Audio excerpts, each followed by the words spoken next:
it's so easy to get caught up in, sort of, especially with our health. But I think with anything, with work, like being the victim and why do I always have shitty bosses and why am I always overworked and why am I, oh, I'm losing weight. And you can blame it on all the things, the perimenopause, the shitty company, the macro environment we're in the working world.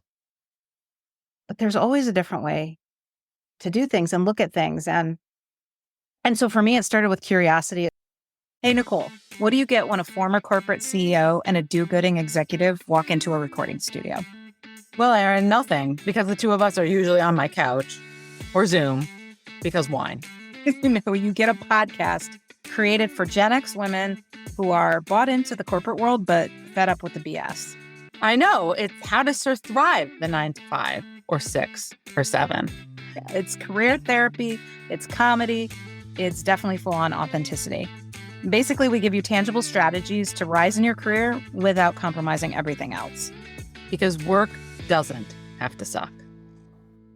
Hey guys, it's Erin here on my own from my basement again. I did an episode just about 6 months ago. Post-workout, I just didn't even want to leave my basement without recording one. The acoustics are pretty good down here, but really just out of a passion to sort of open up about my health journey and sort of where I was at the time. And then, 6 months later, it's just incredible what has changed. I did an episode called 5 Things I Learned on My Health Journey. We released it on March 26th. It's number 239 if you want to go back and listen to it. But essentially at the time, I just felt a strong pull to share what I had been going through in terms of both my physical health, my chronic back issues, but also, quite frankly, weight gain and also just a sadness, maybe not a depression, but a sadness, a real sadness around, heading into my 50th birthday a few months later and just sort of feeling like the best is over in terms of how I felt, how I looked. There was sort of a mortality that I wrapped around my health issues in a different way because this is what we do, particularly as women, but men too. My husband's struggling with a little bit of weight gain too. As we get older, we sort of think, well, crap, this is just what happens. We're, going against the tides of, for us women, it's, menopause or perimenopause and our hormone decline. Similar for men.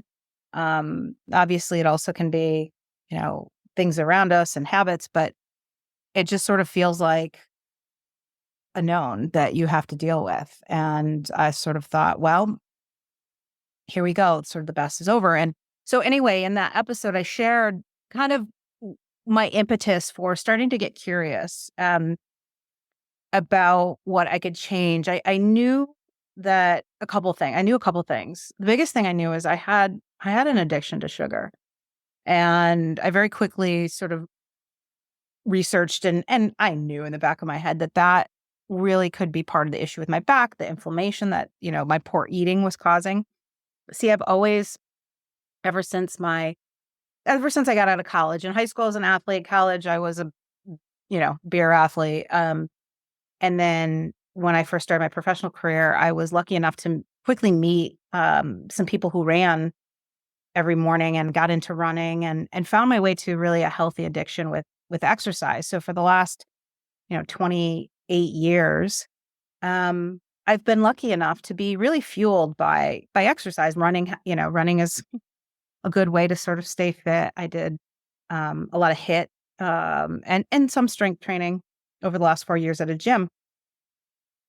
But I had been dealing with this chronic back issue, and I had gained 12 pounds since we'll call it the pandemic, And so I had sort of at first blamed it on that, and then it was menopause, but I decided to get curious. And the definition of insanity is doing the same thing over again, expecting different results. And I thought, well, what if I just get curious around different eating habits, different ways to sort of deal with my back? And so I wanted to give you an update. It's just been an incredible 6 months, I mean, the headline is, you don't have to be a victim.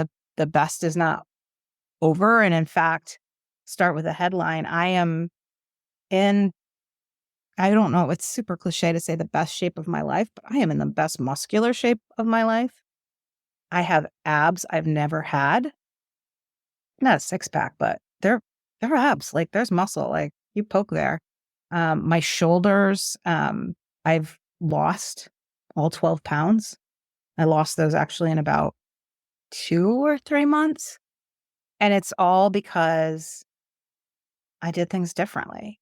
And I think it's so easy to get caught up in, sort of, especially with our health. But I think with anything, with work, like being the victim and why do I always have shitty bosses and why am I always overworked and why am I, oh, I'm losing weight. And you can blame it on all the things, the perimenopause, the shitty company, the macro environment we're in the working world.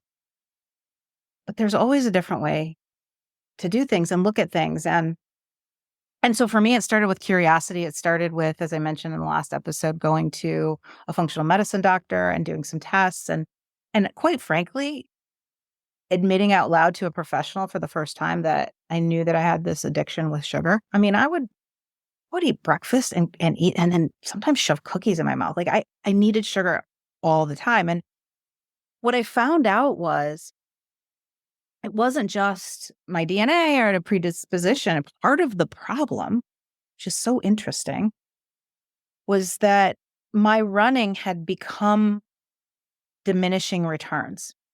And what I mean by that is what was described to me is that certain age, the running was actually what it was doing. It was deteriorating my muscle.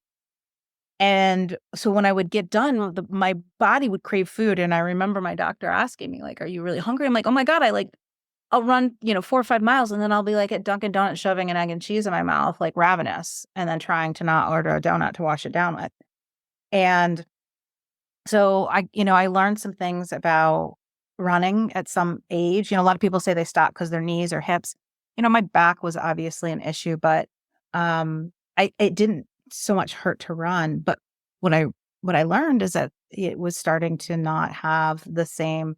Not only was it not having the same positive effects, it was actually having negative effects.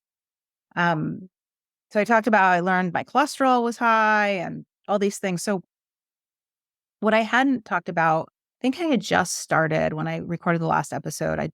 I also got curious on Instagram, you know, uh, for all the crap we give social media and its algorithms, sometimes it's a good thing. So I started, I must have stopped on some woman's reel or post that talked about weightlifting and also about eating macronutrients, and specifically tracking to those. And once I, of course, spent more than like 30 seconds on one of those, then my whole feed became them. And I really started to buy into this concept that as women age, like it really is about building the muscle. And the best way to build that muscle is not only heavy weightlifting, but it's putting the right nutrition with it and putting the right macronutrients, which macronutrients are essentially three things. They're protein, carbs, and fat. And so I've bought into this program, into a coach, started down the path. And so what they did is design, and you can, get curious on Instagram or whatever. The program I did, I'm happy to share it. You can send me an email or DM or whatever. But there's a lot of them out there. What it did is really focus not only on, we removed my running, we added in weightlifting 5 days a week, like heavy weightlifting, not, and focus weightlifting. I mean, I just got done. Most of my workouts are an hour long and I'm lifting, up to 50 some pounds. So we did that. She curates a workout for me and I do that 5 days a week. One of those days is usually a circuit. So it's more of like a 30 to 45 minute, maybe YouTube video. And then the other days are focused training on a certain muscle group or muscle groups. But then we also put together a macro schedule, meaning that each day, depending on what that week's target was, I would my goal was to get within 5 grams of the target. So for example, we started me out in the a little over 1,500 calorie range, which isn't the most important part, but then she developed the macronutrients that should go to that. And my schedule is always 40% carbs, 30% fat, 30% protein. In fact, right now I'm on a schedule where I'm super high. I'm at 2,200 calories, which is actually a lot. I'm doing sort of a lean muscle build. But what these macronutrients do is two things. One, first of all, your protein is a big part of that. So when I was down at 14 or 1,500 calories, for example, my protein target was, I think it was like 110 or 120.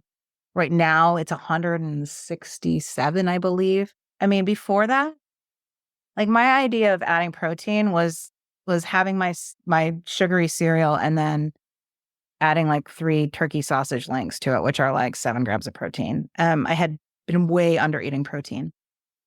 And so not only does this schedule help me get more protein, which helps me build muscle, and muscle, of course, helps make you leaner and eats at the fat.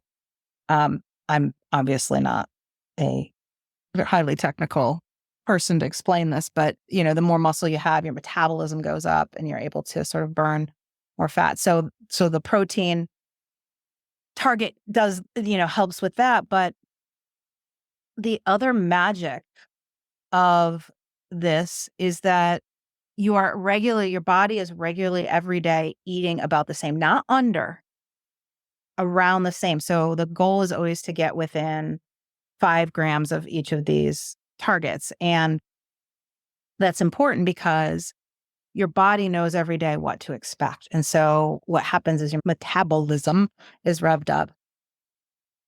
But it also has helped with my perimenopause symptoms.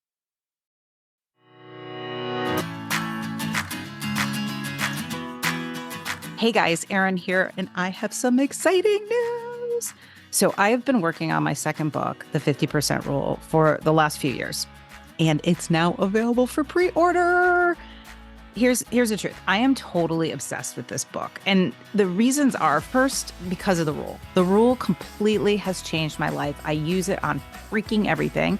And I've used it helping countless others. So the rule is tested. It is powerful. I've been using it for 5 years.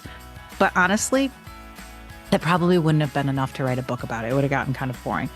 What actually happened is, over the last couple of years, what I started to see was that this rule was actually the secret, the backbone, the formula for so many people's success, like famous people and things and companies like Hamilton and John Madden and Weird Al Yankovic and the Savannah Bananas and Shopify and all these. And so what happened is I realized that this rule isn't just, a self-help rule to get over your problems, which is where it started, but it's actually the thing that can help you go from underdog to unmatched. And I've seen it with many others. So I tell a bazillion stories in there. There's advice, there's research, there's, of course, snarky wit, and a little salty language, of course. I'd say it's sort of like a Malcolm Gladwell meets Jen Sincero book. So to get your copy of the 50% rule, so you don't forget, I know it's kind of weird, pre-order, but you can do that now. You can just head over to Amazon and look for the 50% rule, or you can check it out in the show notes below. Can't wait to share the rule with you.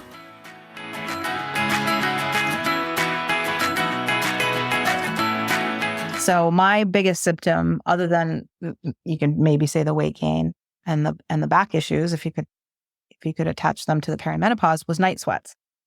And so for the last, probably 3 years, and it would go in spurts. Now I understand kind of why I went in spurts. I would, some nights wake up soaked. And that's because my hormones were out of whack. Since I started this program, within, I'd say, a week, my night sweats went away.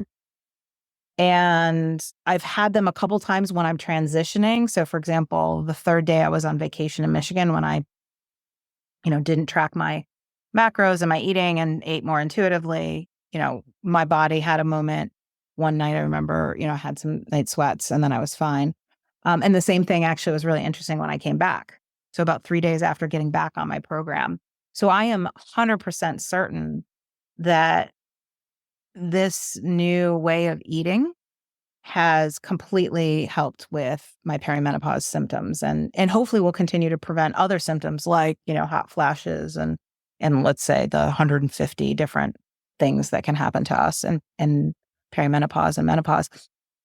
So, and here's the thing I love the most, because I know you might be listening going, oh, but I can't, I can't track food or I can't eat well. Like I was the worst. Like I was so spoiled for so many years because I worked out. And so that workout afforded me the right to be able to eat kind of what I wanted and snack and have the sugar and have the drinks, like lots of, didn't have to think about any of that. What's so great about this new way of being and thinking about nutrition is that it's not a always under approach. It's not a every time you eat something you feel guilty. In fact, yesterday I had a really busy schedule. I went down and did a talk with Yale University. And so, I ate a little something there, but I had just, some chicken and just some, I didn't eat, all that much after the talk. And when I came home and looked at my macros, I actually had like 65, 70 carbs that I needed to eat. And so I had to. I ate a banana, I ate some grapes. I had some of these like chickpea puff things that I love. And then I had like a Yasu yogurt bar. I stuffed my face. And there's just something about that mentality of not deprivation, but just trying to stay at a certain target. And so, yes, there are days where I'm like, oh, I've hit my stuff, I'm done. But those are actually rare because I usually hoard a little bit and make sure I always am able to have, what I want for dinner. But anyway, without getting into too many details, I wanted to tell you guys about this. I feel my back feels great. It's still there. I'm going to live with back pain probably my rest of my life. Like, unfortunately, lower back pain's a bitch. But it is exponentially better. I'm not crippled. I know how to manage it too.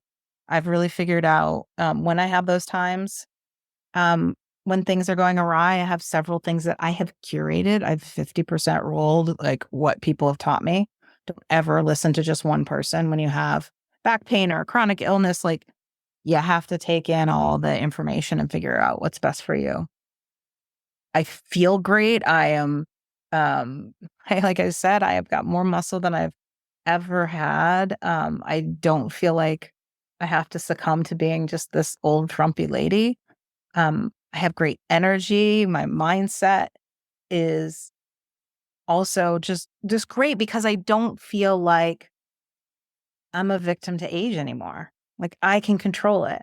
But the only way I controlled it was by getting curious, doing things different, listening to others' ideas, curating my own solution and understanding that at the end of the day, I could make a difference. I could make a change. But that required me to make a change. So I just wanted to report this to you. I know so many, especially us women, like, such a hot topic right now, being over 50, the menopause conversation, the perimenopause conversation, because it's been happening for years, but nobody's been talking about it. But now people are talking about it. So I want to talk about it. I want to talk about what works, what doesn't work. What works for me may not work for you, but I'm hoping that you at least got a message that it's time to think differently. Even my husband, who I mentioned, he's been frustrated with some weight gain lately. He's a big mountain biker. He rides his stationary bike, but he decided he wanted to get a weighted vest. He started walking, which I literally thought I would see a pig fly. I ask him all the time if he would go for a walk with me, and now he's a walker. So excited. But he's dropping that on a couple days a week and putting on this 16-pound vest and walking. Like, he's trying to do things differently. He recognizes that what got him here won't necessarily get him there. And so I think it's different, obviously, for everyone. But I just, more than anything, want you to know that you can take control. You can make a change, whether it's a chronic illness or it's, a chronic bad boss, or I just really encourage you to like take a moment and say, have I just been trying to solve this the same way all the time? And what might happen? I'm curious what would happen if I did things a little bit differently. That's my message today from my basement in my sweaty workout clothes. I hope you have a great day, and we'll talk to you soon.